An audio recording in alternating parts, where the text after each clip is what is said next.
Quarta-feira, 6 de março de 2024, começa agora o Piques News. Veja os destaques desta edição.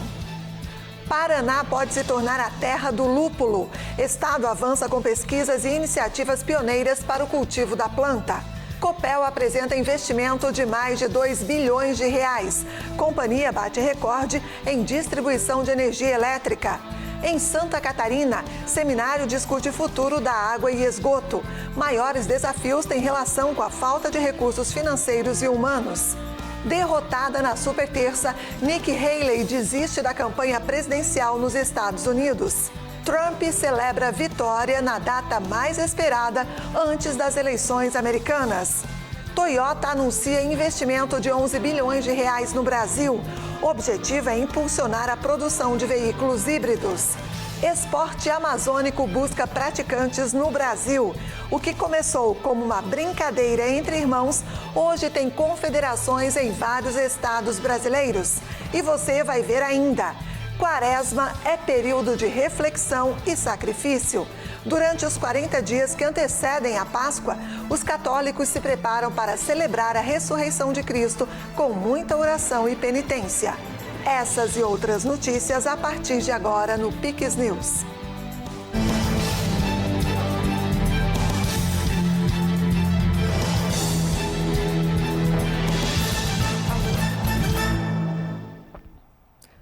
Olá, obrigada pela companhia. Estamos ao vivo, agora são 8h02.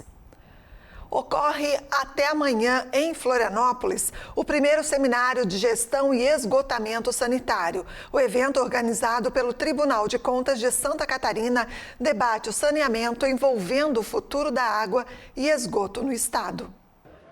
A meta do governo catarinense é atingir 50% de esgoto tratado até 2026. Uma realidade ainda distante e bastante discutida durante o primeiro dia de evento. Hoje, apenas 30% do estado tem tratamento de esgoto. Parece que o ponto fundamental é a gente discutir muito sobre esgoto, que é onde a gente está muito atrasado em Santa Catarina. E a ideia é que, então, acho que contribuindo aqui com o evento, trocar ideias, verificar ações e verificar os pontos comuns. E aqueles que a gente eventualmente encontrar divergências, porque são vários atores.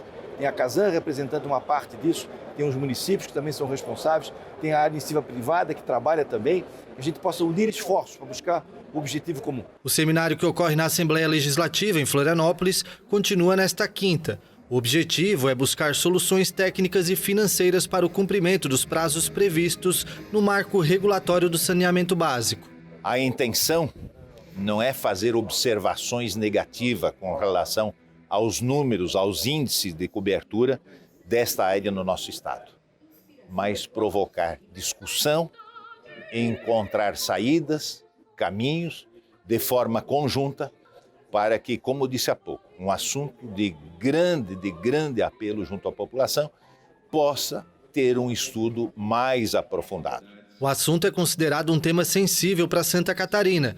Na região sul, a cobertura é maior que 47%, índice superior à realidade do estado.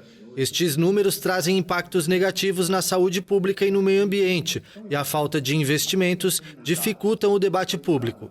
Nós avançamos 3% esse ano, o ano passado, para esse ano. Os últimos 4 anos avançou 1% ao ano, muito pouco. E a gente tem um compromisso de que até 2026 a gente possa chegar a 50% em Santa Catarina. Nós estamos com 30%. É um número ainda pequeno. Isso não combina com Santa Catarina porque nós somos um estado diferenciado, zelamos pela boa prática, zelamos pela qualidade de vida das pessoas, né? E saneamento está diretamente ligado a isso. A Copel no Paraná anunciou investimentos de mais de 2 bilhões de reais na distribuição de energia em 2024. O montante é um recorde para o setor. O plano prevê a construção de 18 novas subestações, 12 linhas de distribuição, ampliação e modernização de outras 80 subestações, além da instalação e substituição de transformadores, novas redes e o aporte nos principais programas da companhia, como o Paraná Trifásico e o Rede Elétrica Inteligente. E o ano passado, o aumento de consumo de energia no Paraná foi mais de 10%, é um aumento de consumo gigante, fruto justamente desse crescimento econômico que nós estamos tendo. Claro que também tem as questões de climáticas, né? Tempestades, que teve um aumento, foi apresentado aqui para todos que estavam presentes no evento, o volume de tempestades, né? Ventos fortes. Essa mudança climática tem realmente criado um certo problema também para essa prestação de serviço, mas a nossa obrigação é justamente fazer isso que nós estamos fazendo agora. Com os investimentos, o governo está colocando mais velocidade no Paraná Trifásico, que é o maior programa de rede trifásica da América Latina. O estado já alcançou 15 mil quilômetros do programa e nesse ano irá chegar a 20 mil de rede trifásica. Esse investimento, a grande parte dele é para reforço, informatização, transformação digital e a redundância, para que você possa operar remotamente do centro de Curitiba aqui, para que se tiver alguma intempérie, seja evento climático, seja ventos, raios ou mesmo acidentes, como tem nas rodovias, que o sistema possa ter a redundância tanto de infraestrutura como de como chegar a energia para aquela localidade, isso com o objetivo de melhorar sempre o atendimento para o nosso cliente. Então,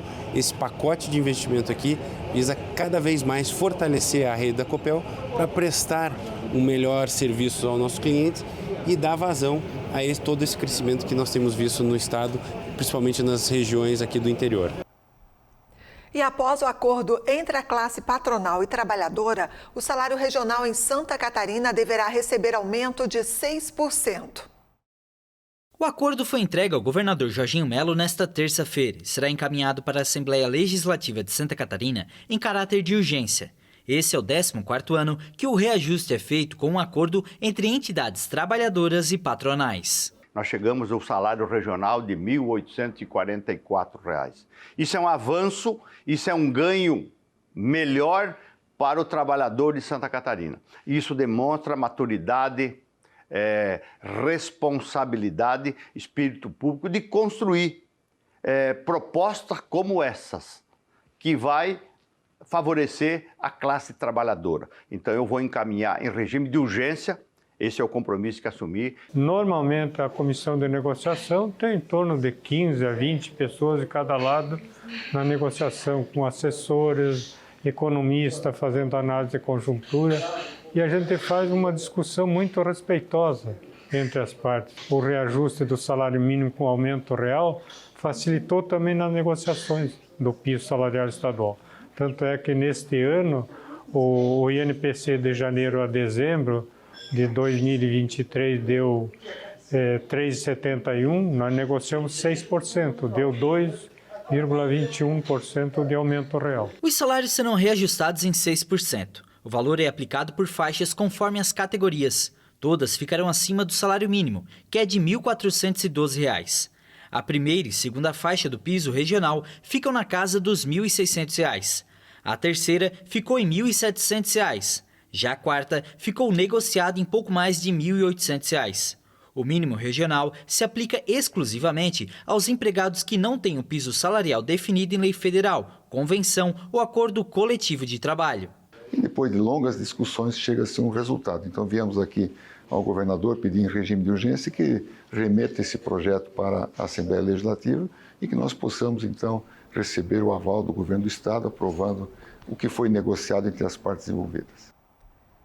E o estado do Paraná pode se tornar a terra do lúpulo no futuro. Nos últimos anos, os produtores têm avançado em pesquisas e iniciativas pioneiras que buscam a excelência na produção. O Paraná já lidera a produção nacional de cevada e agora pode se tornar um bom produtor também de lúpulo, essência fundamental para o aroma e o amargor característico das cervejas.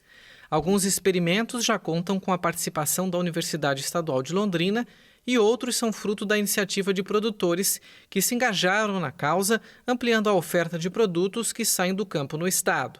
O final de fevereiro e início de março é o período de colheita e os produtores já estão na expectativa de superar a safra passada.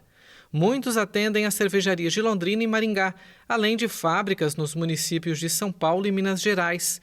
Com aumento significante na produção anual, os produtores do estado têm ganhado espaço no mercado pela qualidade da produção. E um avião monomotor da Polícia Federal caiu no aeroporto da Pampulha, em Belo Horizonte, na tarde de hoje. A bordo estavam 3 pessoas. 2 morreram e uma ficou ferida e foi encaminhada ao hospital. As vítimas são os policiais federais José Moraes Neto e Guilherme de Almeida Irber, de Brasília. De acordo com o Corpo de Bombeiros, o avião chegou a decolar, mas perdeu altitude momentos depois, caiu em uma área vazia próxima à lateral da pista por volta das 2h15 da tarde e pegou fogo. A causa do acidente está sendo investigada pela Polícia Federal.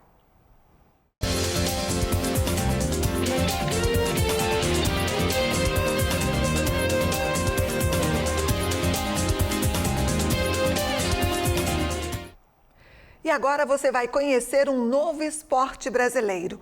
Tudo começou com 2 irmãos brincando com mangas na Amazônia brasileira. Agora, aquele passatempo de criança é um esporte com regras e já praticado, embora com timidez, em várias regiões do Brasil. Bem-vindos ao Mambol. O Mambol desembarcou nas areias de Copacabana. O esporte criado na Amazônia há mais de 20 anos, um dia já foi um passatempo de criança entre Rui Hildebrando e seu irmão mais novo, Rogério. Antigamente, os 2 usavam caroços de manga. Hoje, a prática evoluiu. A bola. E essa bola hoje é uma bola sem câmara de ar, sem preenchimento, ela é 100% PU, macia, lesividade zero. É um esporte diferente porque usa 2 bolas durante o jogo simultaneamente e você tem aí uma quadra de 10 metros de comprimento por 5 de largura e essa quadra se pratica em dupla, 2 contra 2. Batizado com a união das palavras manga e bola, o Mambol tem um regulamento simples. É jogado com as mãos e cada equipe de até 3 pessoas marca quando a bola toca o chão da quadra do adversário ou quando o adversário manda a bola para fora dos limites. Se ambas as equipes marcarem na mesma jogada, o ponto é repetido. Vence o primeiro time que ganhar 2 sets de 12 pontos. Em média, cada partida dura de 15 a 25 minutos. Requer muita agilidade, reflexo, resistência física, porque a gente se desloca o tempo todo na quadra. Mas assim, quando eu fiz, eu me apaixonei logo. É uma pegada diferente porque é um esporte novo. Eu gosto de coisas novas, experimentar. É uma sensação nova também, jogar com 2 bolas. É um esporte nacional, então já toca no nosso coração, já aumenta a nossa vontade de ajudar, de participar e de fazer esse esporte ser mais conhecido. Pouco conhecido pelos brasileiros e sem atletas profissionais até o momento, o esporte foi ganhando terreno lentamente e são estimados cerca de 2.000 praticantes no Brasil. Já há confederações nos estados do Rio de Janeiro, Pará, Ceará e Distrito Federal. E o esporte já foi exibido em 11 países da América do Sul, Europa e Ásia. E você vai ver a seguir. Toyota confirma investimento no Brasil. Montadora japonesa anuncia montante de mais de 11 bilhões de reais para impulsionar produção de veículos híbridos. Quaresma, a origem. Reportagem mostra o que é e o sentido deste período de reflexão, oração e sacrifício para os católicos. É depois do intervalo, voltamos já. Tudo é melhor no Comprão, tudo que você precisa, qualidade, economia, pagamento. Tudo é melhor no Comprão. Aproveite as ofertas. Batata lavada, R$ 4,49 o quilo no Clube K. Banana caturra, R$ 2,99 o quilo no Clube K. Filé de tilápia IQF, canção congelado, 800 gramas, R$ 38,90. Arroz vovó Dalon, 5 quilos, R$ 21,99. Açúcar Caiobá, 5 quilos, só R$ 16,99. Lava-roupas Omo, 1,6 kg, R$ 21,99. Melhor preço é no Comprão. Somos a JJ Hotels Group. Com uma equipe especializada, vamos ajudar o seu hotel ou pousada a crescer nas vendas. Cuidamos de toda a parte de marketing e central de reservas, para que o seu hóspede tenha um atendimento privilegiado e a atenção que ele merece. Além de uma experiência de 10 anos no mercado, contamos com os melhores sistemas para o controle da sua hospedagem. Você se preocupa em receber os seus hóspedes, nós nos preocupamos em levar eles até você.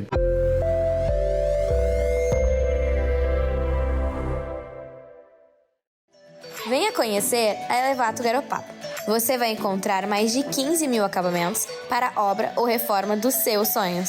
Elevato. Sua casa, nossa causa. A Casa Azul é uma clínica de psicologia e neurodesenvolvimento infantil, especializada em transtorno do espectro autista. Estamos preparados para atender você e sua família num ambiente lúdico e acolhedor. A Casa Azul está no centro de Garopaba. Procure por Casa Azul Garopaba no Instagram e venha nos conhecer. A situação é grave. A dengue atinge cada vez mais catarinenses. Os municípios e o governo do estado estão trabalhando e fazendo a parte deles. Faça você a sua. Você já sabe que o mosquito da dengue se cria na água parada, principalmente nesse período de chuvas e sol forte. Então, acabe com toda a água parada na sua casa e mantenha seu terreno limpo. Converse com os vizinhos. Somente com a união de todos é possível vencer a dengue. Faça a sua parte, porque a dengue mata. Secretaria da Saúde. Governo de Santa Catarina. Olá, nós estamos de volta, agora são 8h16. Em busca de uma reviravolta na corrida eleitoral, o governo do Reino Unido anunciou nesta quarta-feira uma redução nos impostos para os trabalhadores. O governo britânico anunciou no parlamento uma redução de 2 pontos percentuais nos impostos dos trabalhadores em um ano de eleições legislativas em que as pesquisas indicam desvantagens para os conservadores.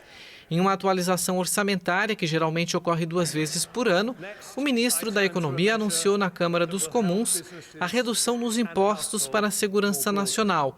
Os trabalhadores britânicos vão poder contribuir com 8% dos salários em vez de 10%, o que pode gerar uma economia média equivalente a quase R$3 mil por ano. As medidas econômicas fazem parte de uma tentativa dos conservadores de mudar a intenção de votos para as eleições legislativas programadas para este ano. De acordo com as últimas pesquisas, o líder trabalhista Keir Starmer teria uma vantagem de 13 a 15 pontos percentuais em relação ao rival, o atual primeiro-ministro conservador Rishi Sunak. E a viúva do opositor Alexei Navalny convocou os russos para protestar contra Vladimir Putin em 17 de março, terceiro e último dia das eleições. Yulia Navalnaya, a viúva de Alexei Navalny, convocou os russos a protestar contra Vladimir Putin em 17 de março, terceiro e último dia das eleições, nas quais o presidente deve conquistar um novo mandato de 6 anos em uma disputa sem adversários de peso. Yulia, os 2 filhos e alguns colaboradores de Navalny vivem fora da Rússia para evitar a repressão do Kremlin.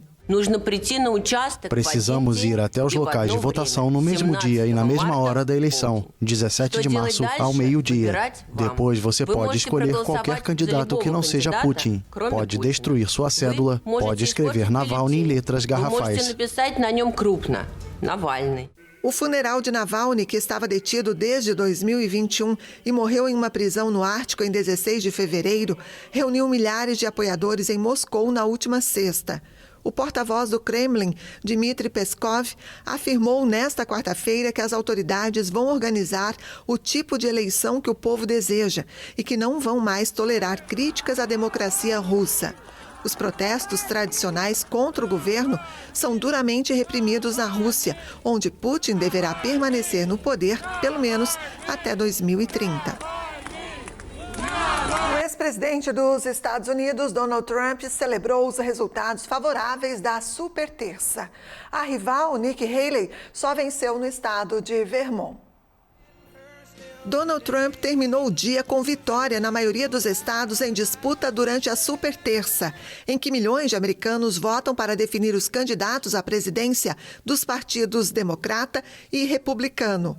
O ex-presidente superou com folga a rival Nikki Haley, com resultados positivos na maioria dos 15 estados em disputas primárias, de acordo com as projeções da imprensa. Trump sequer mencionou a adversária no discurso da vitória e parece se interessar apenas no duelo contra Joe Biden em novembro. They call it Super Tuesday for a reason. This is a big one. Eles chamam de super terça por um motivo, essa foi grande. E os especialistas me dizem que nunca houve outra como essa, nunca houve algo tão conclusivo. Foi uma noite incrível, um dia incrível e um período incrível na história do nosso país. Foi um período triste de muitas maneiras, mas acho que vai ser inspirador porque vamos fazer algo que francamente ninguém foi capaz de fazer por muito tempo.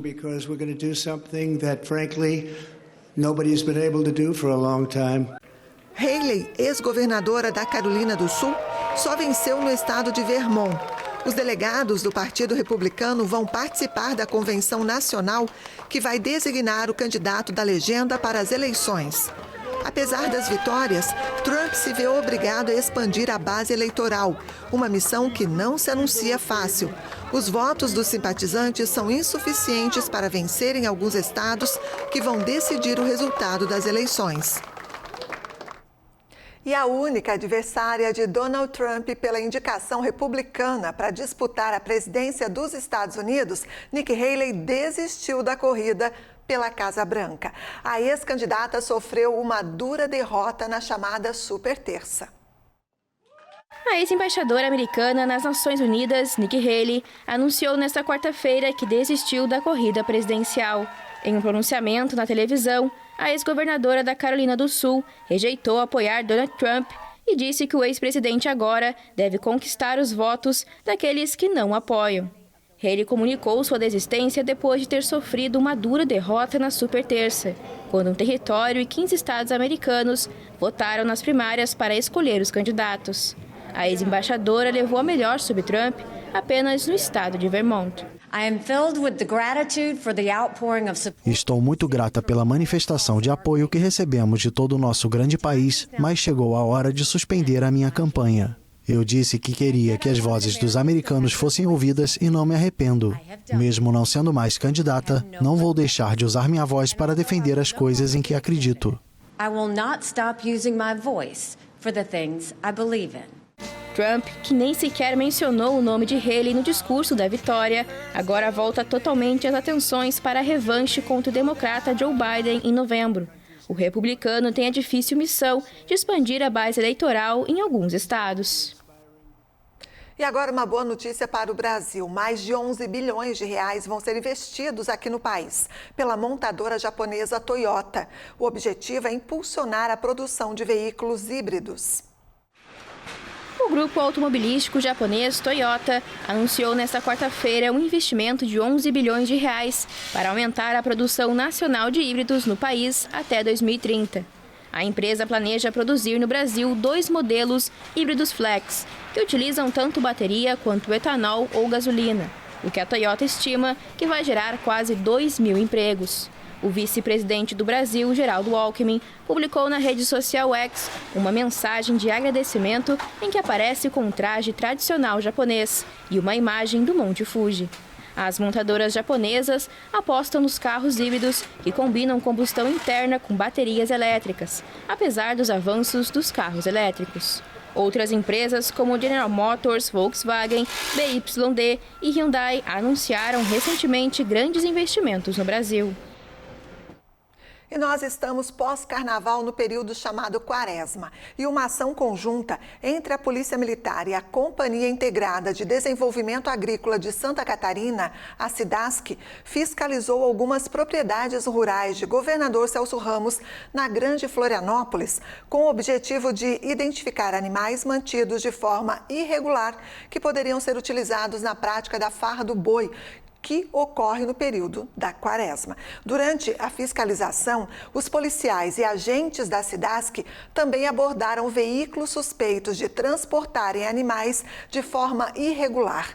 A operação, batizada de Operação Quaresma, tem caráter preventivo e procura combater a prática da farra do boi em Santa Catarina. A farra do boi é considerada crime ambiental pela legislação federal, sujeita a pena de até 1 ano de detenção, além de multa. E já se passaram mais de 20 dias desde o início da Quaresma. Este que é um dos períodos celebrado por algumas igrejas cristãs, entre elas a Igreja Católica. Período de preparação para a celebração da Páscoa e é marcado por reflexão, orações e práticas de penitência. Período de preparação para a maior festa da Igreja Católica, a Páscoa. Durante 40 dias, fiéis utilizam desse tempo para refletir, rezar e lembrar de Jesus, sobre os sacrifícios e tentações que ele passou desde a morte até a ressurreição. A escolha por esse tempo veio da própria Igreja, por volta do século IV, e leva em consideração outras passagens bíblicas. Na verdade é um número simbólico, não quer dizer, a gente faz, é claro, do período da Quaresma uns 40 dias, mas adotado a partir de outros fatos, outros acontecimentos que a gente tem na Bíblia. A gente lembra os 40 dias de dilúvio, a gente lembra os 40 anos a caminhada do povo no deserto, a gente lembra os 40 dias que Jesus fez jejum no deserto. Então o 40 por si, ele significa o quê? É um tempo necessário para uma mudança, né? Então, esses 40 dias é uma proposta que não deve se reservar apenas a esses 40 dias, mas é uma proposta de um tempo necessário para que a gente possa ter uma mudança não só neles, mas durante a vida toda, né? Então, a ideia é essa. A cada ano, a igreja propõe 40 dias para a gente fazer essa reflexão, né? Para a gente chama de conversão, a mudança de pensamento, mas que isso reflita durante o ano todo, né? Durante todo o dia da nossa vida. É um tempo de conversão. Um tempo na qual a gente pensa, reflete e lembra de Jesus Cristo no tempo no deserto, aqueles 40 dias na qual ele passou tentações. Então nós lembramos desse tempo para nos preparar para a maior festa da Santa Igreja, que é a Páscoa. Durante esse período de 40 dias, a Igreja apresenta 3 propósitos: a caridade, a oração e o jejum. Juntos, formam os pilares que sustentam a Quaresma. Para alguns católicos, esse período de jejum é uma demonstração de sacrifício que pode inclusive ir além. Matias explica que ao abrir mão de coisas que se faz no dia a dia, também pode ser uma demonstração de fé.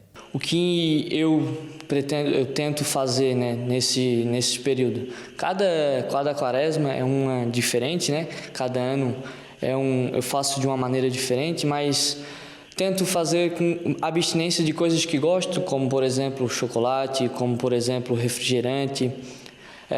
Também, nesse tempo, tento fazer abstinências de carne, que é algo que a gente sente no nosso próprio corpo, fazendo com que a gente se mortifique, ajudando também a nós vencermos as tentações. Como Jesus foi tentado, ele só fez um exemplo, né? Nós somos tentados diariamente.